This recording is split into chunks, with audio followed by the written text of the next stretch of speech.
Well, hi there, and welcome back to another episode of Let's Talk Real Estate Investing. I'm your host, Sharon Vornholt, and I'm so happy you're joining us today. My guest today is mindset expert Nina Cooke, and we are going to talk about imposter syndrome. I love this topic.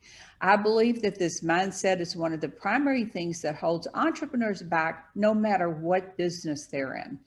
Nina is a business mindset coach helping entrepreneurs to release their deep inner blocks so that they can hit that sweet spot of continually growing their impact, income, and downtime.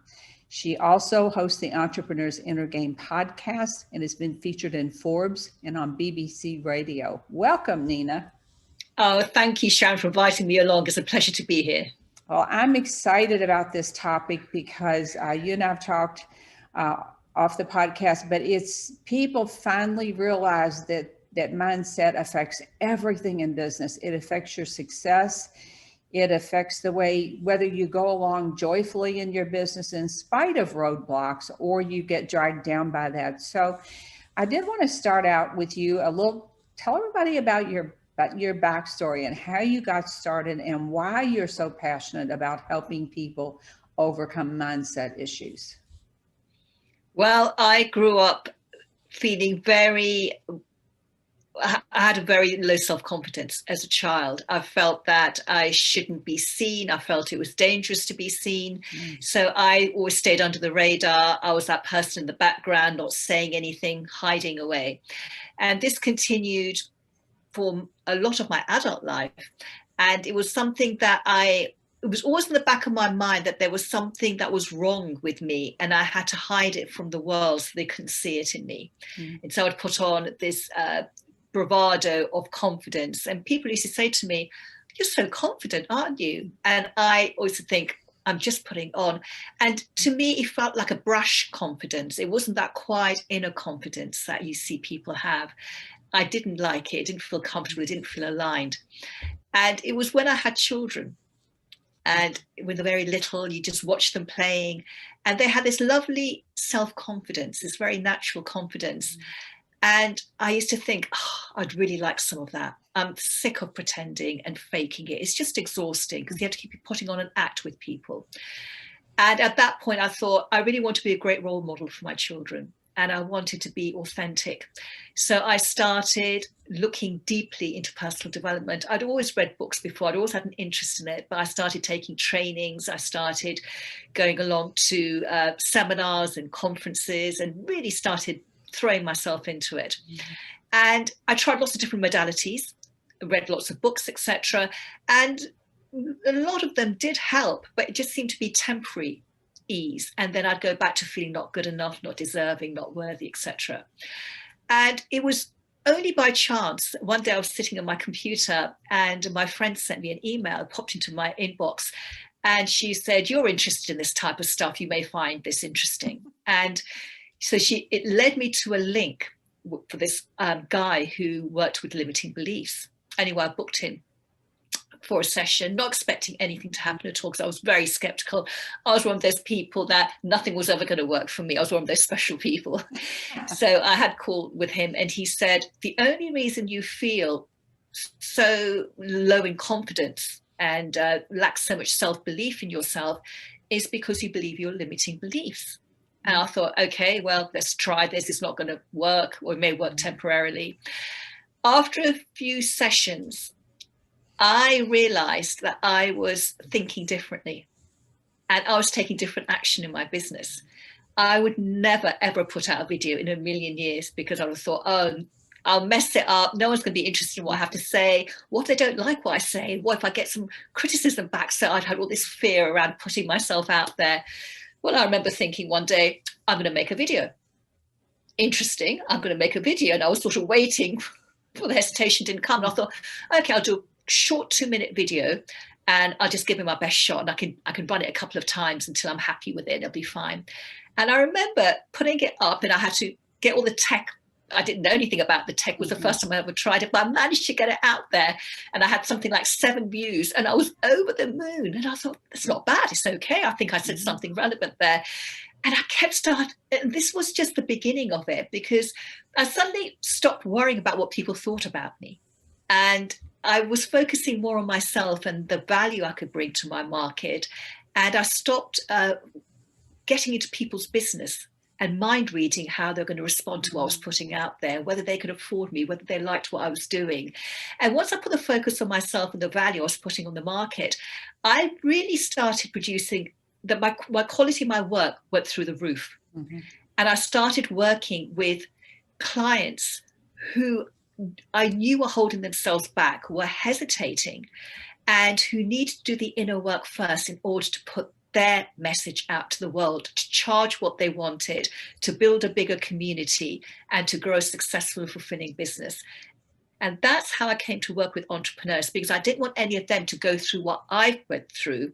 And I know that when you work on your mindset, you start taking big, bold action in your business. You start taking risks because you know you can handle what's going to happen. And it just becomes more fun. It becomes exciting. The vision grows, and you just have that certainty about yourself and how you show up, not just with your prospects and clients, but to everyone in your life. And you start to enjoy life more and start playing the game of life. And this is something that I wanted to show how my clients how to achieve while growing their business, while growing their profits. But growing the profits on its own isn't enough. It has to come with a sense of fulfillment and enjoyment, and also really great work-life balance. So that's how I came to work with clients. That is so interesting. Your story sounds so much like mine. I tell everybody I'm a fully recovered introvert, but I was the shy child who never felt like she belonged. And when you look back on those times, I didn't have an event like a person that helped me through that. I'm not really sure, except I just kept taking action, I guess, but it took much longer than it did for you, obviously, because you got someone to help you. And it's the same with any coaching. You fast track your results. That's the way I like to think about it. For anybody out there that thinks that we are somehow special, we are not. We have had all the same things. My first video that I made, 10 or 15 minute video, took me an entire day. And finally, I just said, it's good enough. And it wasn't very good, but it was good enough. And after that, I found that some of the sheer terror of doing it went away. And like you said, you just didn't care anymore. You focus on your content. On your content, you're good. Absolutely. You stay in your own business, and we have a habit of getting into other people's business. Well, if I put this offer or this message out there, then how are people going to perceive me? Is it going to be good enough? Are they going to think, well, who is she or he to be putting that out there? They don't know enough. So we're absolutely plagued with all of this worry about not being good enough, about, who are we to say that or take that action? It's okay for other people to do it, but we're not worthy of it, or we can't handle the consequences of it. And so the imposter syndrome is really about our lack of believing in ourselves. It doesn't come from the outside world. It's completely manifested within us. And just before we started this, we were talking about stories. Mm-hmm. Imposter syndrome is just a big lie. It's a big story that we spun in our head. Most of the time it starts in our childhood, and then we carry it into our adult life, and we keep looking for evidence it's true. So, well, last time I spoke up and that person didn't give me a nice response, so I know it's not safe for me to do that. So it's better for me just to play small and stay in the background, because that way I won't get hurt and I won't come to any harm. But actually, we're not here to play small. We're not here to stay in the background. We are here to take our place in the world. There is place for everyone in the world. And I remember when I used to visualize how I was, I used to just try to be as small as possible and keep my elbows in and just, try and not get any attention. But now I think actually it's okay to spread my elbows out, because there is room for all of that. And it's a shame. It's a shame when people tell themselves these stories that I'm not worthy of that. I don't deserve that. I'm not good enough for that. And therefore I must wear this mask, which means that I feel inauthentic. I don't feel true to myself, but this is how I'm going to be accepted by the world. It's not true. So we keep getting into other people's business. We keep assuming and mind reading. We know what they're thinking about us. But the truth is, we have no idea what anyone's thinking about us. I don't know what you're thinking about me right now. I can't get into your mind and look at your thinking. So I may think the worst. I might think, well, Sharon's thinking I'm talking a load of rubbish at the moment. Oh, my goodness me. I better start thinking about something else to say. And can you see how I then get into your business? Yes. I need to stay in mine, because that's the way I'm focusing on what value I can deliver to you and your audience. How other people react to what I'm saying, it's not my business, it's theirs. And there are over 7 billion free thinkers out there, independent thinkers, unique thinkers. And that's what makes the world such a wonderful variety of people and thinking. So no two people are exactly alike. So we can't stereotype people and say, well, people are going to respond like this, because everyone's a unique thinker, aren't they? They are. And I love that you say stay in your own business.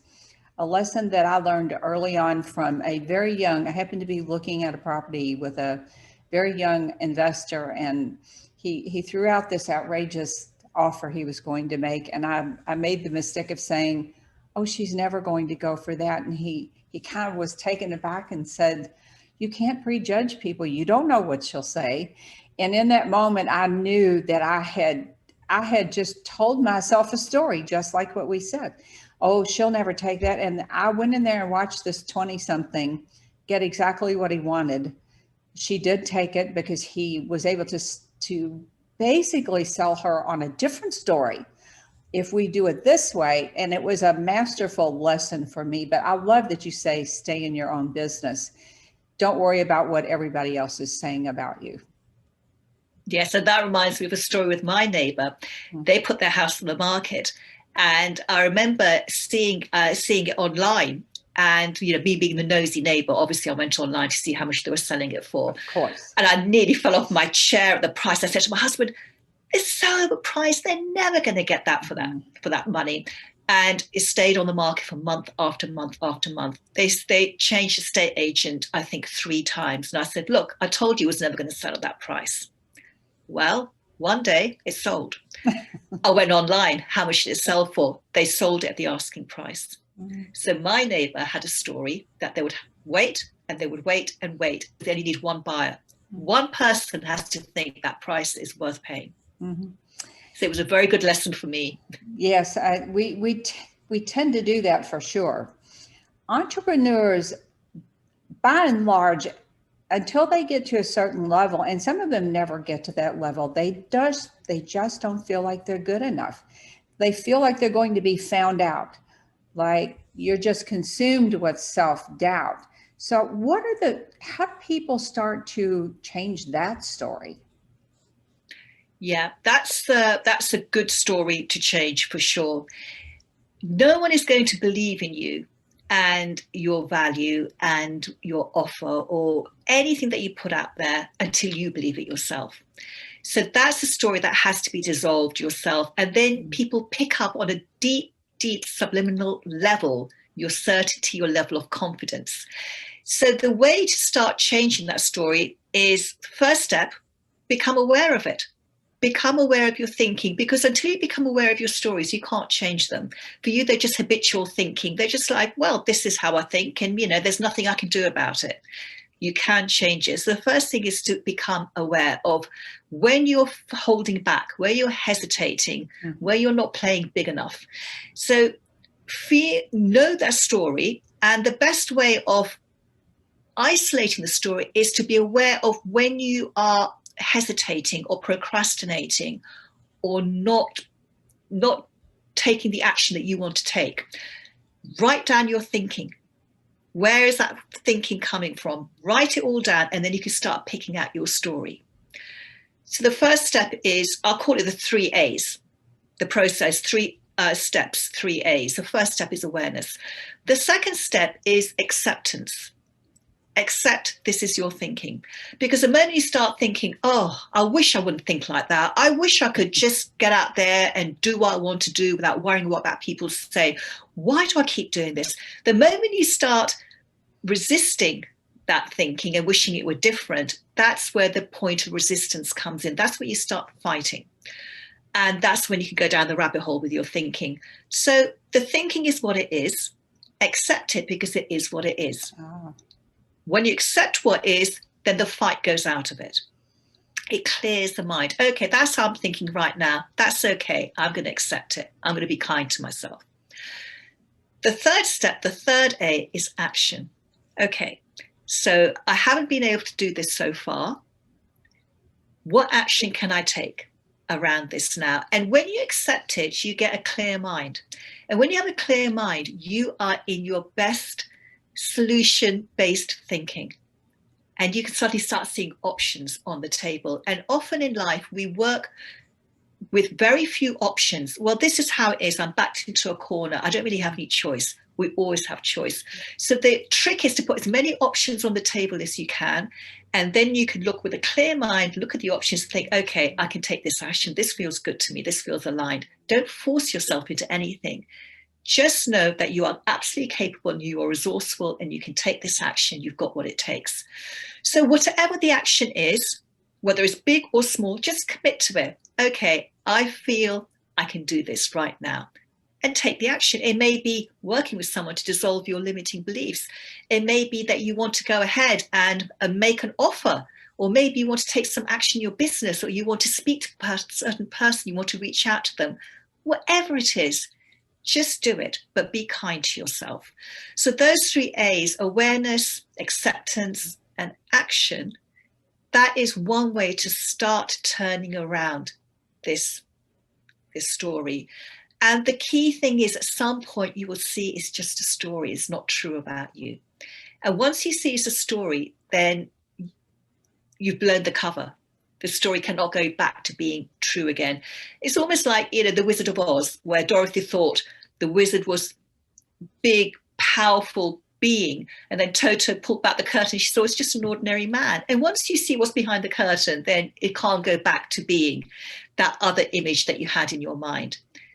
And it's the interesting thing is when you see it's a story and then you can let it go, that leaves some space then in your subconscious. And that's when you can plant a new empowering thought about who you are, what you're capable of, and what you can achieve. That's when the vision starts getting bigger and it feels possible for you. That reminds me reminds me of so many things. When you talked about taking action, just take action, that reminded me of Mel Robbins' book, The 5-Second Rule, where she said, just count backwards, 5, 4, 3, 2, 1, and just do it. And when you said to write it down, now I've found this to be true of goals over the years. If you write your goals down, you are so much more likely to achieve your goals. I would assume that the same thing is true if you write all of this down. Maybe you journal, or maybe you just take a piece of paper and write this down. Once you can get things on paper, first of all, they don't seem nearly so scary. You can see a concrete way of finding a solution, or a path at least. Maybe not a full solution, but a path. But isn't it, I think it's Tony Robbins that says, replace the one story with something different. Get rid of the limiting belief and get a different belief. So that all of this kind of ties together, but it's not hard, but it's very hard to achieve sometimes. It is. It's a challenge. And if it was easy, we'd all be doing it all the time without any problem. It is a challenge. And I found it challenging doing it on my own because I don't know my own blind spots. I'm pretty good. I'm pretty aware. But sometimes it's really hard to think, well, why am I hesitating about this? Why am I not taking this action? I know if I took it, it would really move the needle. Why? What is it about it? So it does involve some digging. Sometimes it's very easy to find what it is. Procrastination, overwhelm, imposter syndrome, fear of visibility, all of these things, these are big challenges. And you'll often find there's more than one limiting belief supporting the challenge. I liken it to a tabletop. So the tabletop is, I hold back. I feel like an imposter. I feel I'm going to get found out. I feel I don't know enough. So that's the tabletop, and under the tabletop, you've got the table legs. And often there'll be several limiting beliefs, several table legs holding that table in place. So writing everything down means you start identifying those table legs, and then you start taking them out one by one. And then the tabletop collapses, the challenge disappears. And it may be like a eureka moment. For me, it wasn't. It was just suddenly a realization. That's interesting. That doesn't bother me anymore. Oh, that's really curious. I'm doing that. And I would never have spoken up in a group before. And now I'm doing that. And I feel quite comfortable doing it. So it's transformational, because suddenly you're able to participate more in the world, if that makes sense. You're able to say what you want to say. You're able to listen more deeply to other people, because you're not worried about how others perceive you. You're just feeling okay within yourself. You're not perfect, but you are good enough. You're good, absolutely good enough. Yes, you're good and that's enough. all we need to be, isn't it? It's curious to me. Well, I love the analogy of the table legs. That is something I can wrap my brain around. But isn't it curious that people, even at the highest levels, still are plagued by imposter syndrome? I find that so interesting that they've reached this high level of success. I always think they've nailed it by this time, but that's not always the case. You're right. I'm working with a client, he's an investment banker, and he put through a very big deal. This was a big deal that he was waiting for, and it was several $1 million worth. And to celebrate, he took his client team out for dinner, and they booked a very, very swanky restaurant. And they were all sitting there, having drinks and champagne and wonderful table service, beautiful, stunning food. And my client, he said, when we first started working together, this happened a few months ago, he said, I sat in the room and I felt like an imposter. Yeah. I felt I wasn't good enough to be in the room with that level of client. And I was really worried they were going to find me out. We'd done the deal and I was scared. I wasn't celebrating. Isn't that a shame? And that was just because of the story he was telling himself.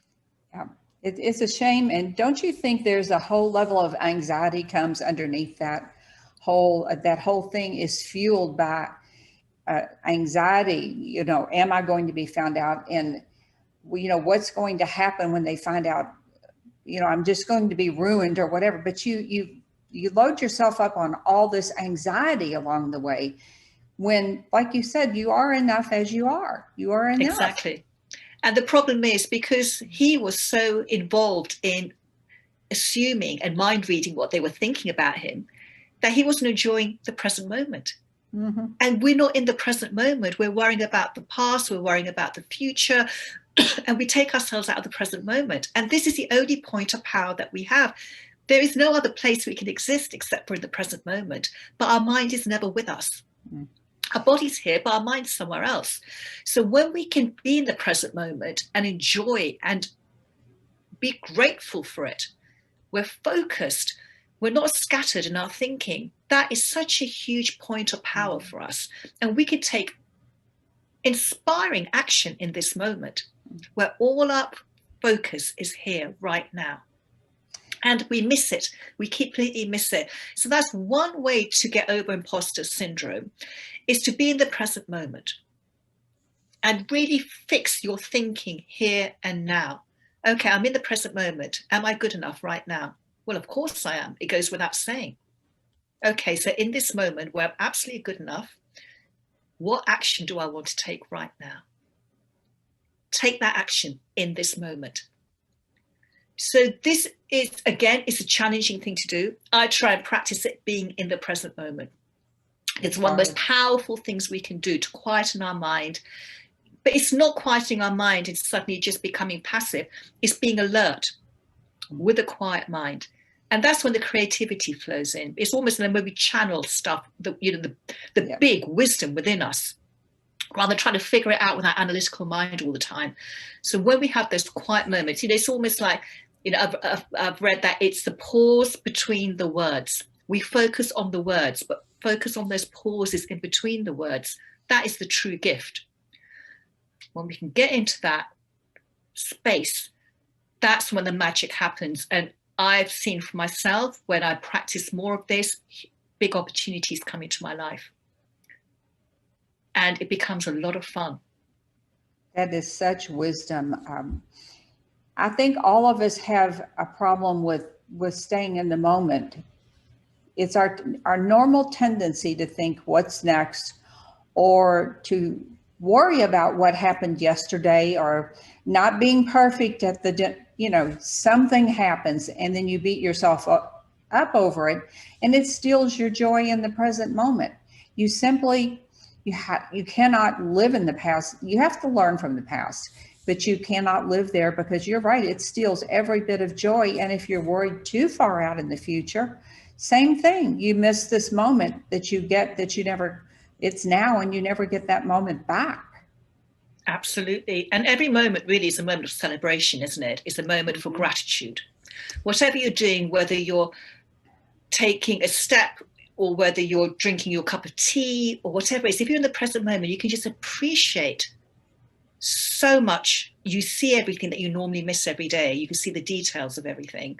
And I remember I tried this experiment for I managed to do it for 3 days, where I was in the present moment. When I made a cup of tea, I was grateful for the tap. I was grateful for the water that came out of the tap. I was grateful for my mug, for the tea bag. I was really focusing for around 3 days. I managed to keep it going.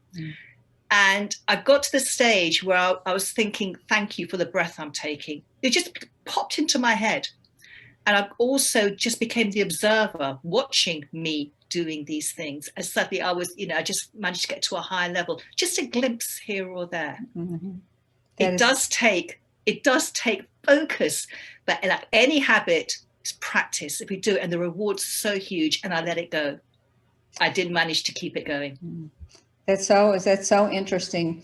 So other than staying in the present moment, do you have any other tips for people that want to once and for all overcome imposter syndrome?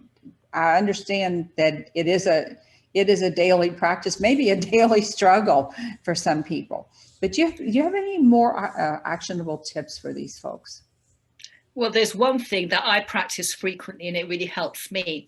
And that is to acknowledge that we make up meanings about past events.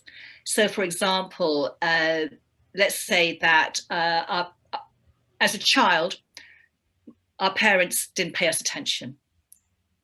They kept saying, well, I'll play with you, but didn't get around to doing it. This happened frequently. So as a child, we think, well, why? We try and figure things out. Why are my parents too busy to play with me? It's because I'm not important. So we create a meaning about that memory. And it's the meaning that gives us, causes us hurt. It's not actually the memory itself. So once we realize we're making up meanings about all the memories that happened in the past, every time we tried something in our business and it didn't work, or maybe a prospect said no to us, etc., we said, well, it means they don't want what I have. It means I'm going to fail again. So once we stop making up those meanings, then what we can do, as you said, past events are all about learning. So last time the prospect said no to me, okay, that's all that happened. What learning can I take from that? Maybe I can do the sales conversation a bit differently. Maybe I can offer some more value. Maybe I can do some more research beforehand. What learning can I take that'll help me to get a better result next time? So by removing the meanings, then we suddenly become freed up in our minds. So as you go through the day, you might get into a conversation about something in your head. Maybe you're bringing back a past event, or you're worrying about something that's going to happen in the future. All I say to myself is, it has no meaning. And as soon as I say it has no meaning, it's like popping the balloon, and my mind immediately becomes clear. And I can't remember what I was thinking about. So that's just a really nice, easy way to, as you go through the day, to keep saying, that has no meaning. That has no meaning, about any story you start telling in your head, if it's a negative story. That's a really easy way. There is no way we can ever replicate past events exactly as they were in the past into our present and future, because the variables are always different. So going back to that example of a prospect saying no, well, prospects, often say no to me. The situation's unique each and every time, so we cannot replicate it. Therefore, it has no relevance for the next time we see a prospect. Absolutely no relevance at all, except for any learnings we can take. I love that. And I love the fact that you brought up the childhood stories. We've all got those stories, and you are so right that in the moment, if our parents couldn't play with us, in all likelihood, it had nothing to do with us as a child. It had to do with whatever was going on in their life. And I would challenge people to go back and look at childhood events. I certainly am going to do that and ask myself, what could have been going on? What story have I told myself about this event that's just a story that I've taken with me throughout all these years of life that have certainly caused me limiting beliefs and self-doubt? What can I do to leave those stories behind? I think that would be a very valuable exercise. It would be very valuable. And the funny thing is that we like to fill in gaps, don't we? Mm-hmm. So parent, maybe they said something. It could be, it could be something about your manners at the table, anything like that. Mm-hmm. And then we have to try and figure out, why did they say that? What do they mean about us? What does it mean about us that they said that? Yeah. So we've got this tendency to fill in the gap. And then we put a negative meaning in, often. Mm-hmm. Sometimes it's a positive one, but often it's a negative one. We don't need to fill in those gaps. It doesn't mean anything about us. The parents said that one thing. That's it. Nothing else.